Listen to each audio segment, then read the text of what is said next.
በስመ አብ ወወልድ ወመንፈስ ቅዱስ አሐዱ አምላክ አሜን። የተከበራችሁ የእግዚአብሔር ልጆች፣ የድንግል ማርያም ወዳጆች፣ ምዕመናንና ምዕመናት ክርስቲያኖች እንደምን ሰነበታችሁ? እንኳን ለብርሃነ ትንሣኤው በሰላም በፍቅር አደረሰን አደረሳችሁ። ዘኢኀደገ አባሁ ወይሞ ቤቶ ወልዶ ኢይክጸመደኒ፣ እናትና አባቱን ሚስቶችና ልጆቹን ያልተወ እኔን ሊያገለግለኝ አይችልም።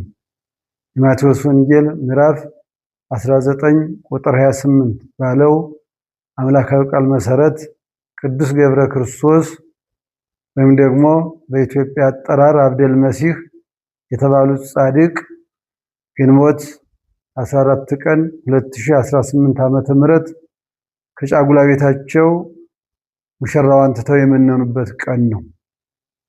በመሆኑም በአዲስ አበባ ሀገረ ስብከት በኮልፌ ቀራንዮ ክፍለ ከተማ አለርት ሆስፒታል አጠገብ የደብረ ከዋክብት አቡነ አረጋዊና ቅዱስ ገብረ ክርስቶስ ቤተክርስቲያን በዓሉን በድምቀት ያከብራል። በመሆኑም የበዓሉ አከባበር ከዋዜማው ጀምሮ የሌሊቱ ማህሌት በሊቃውንት እንደገናም ደግሞ ትምህርተ ወንጌሉ በአውደ ምሕረት ላይ በምሁራን የሶስት ቀን ጉባኤም እንዲሁም በተለያዩ ሊቃውንት ስለሚሰጥ ምዕመናን በበዓሉ ላይ ተገኝታችሁ በዓሉን እንድታከብሩ በረከት እንድትቀበሉ በእግዚአብሔር ስም ጥሪያችንን እናክፋለን።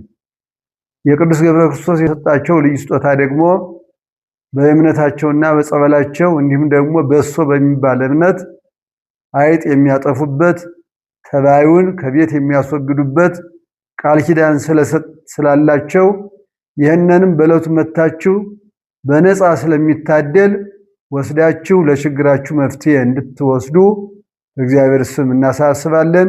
አይጥ ሲባል ሰዎቹ ቅር ሊላቸው ይችላል። በዘጸአት ምዕራፍ 8 ቁጥር 17 ላይ ለሙሴ የተሰጠው ተአምር በፈርዖን ላይ የተደረገው አንዱ ተአምር በአይጥ ነው።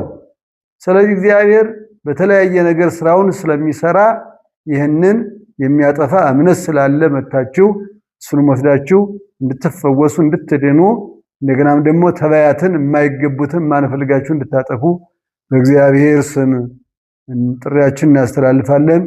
መልካም በዓል በሰላም ኑልን። እግዚአብሔር አምላካችን ኢትዮጵያ ሀገራችንን ይባርክልን። በስመ አብ ወወልድ ወመንፈስ ቅዱስ አሐዱ አምላክ አሜን።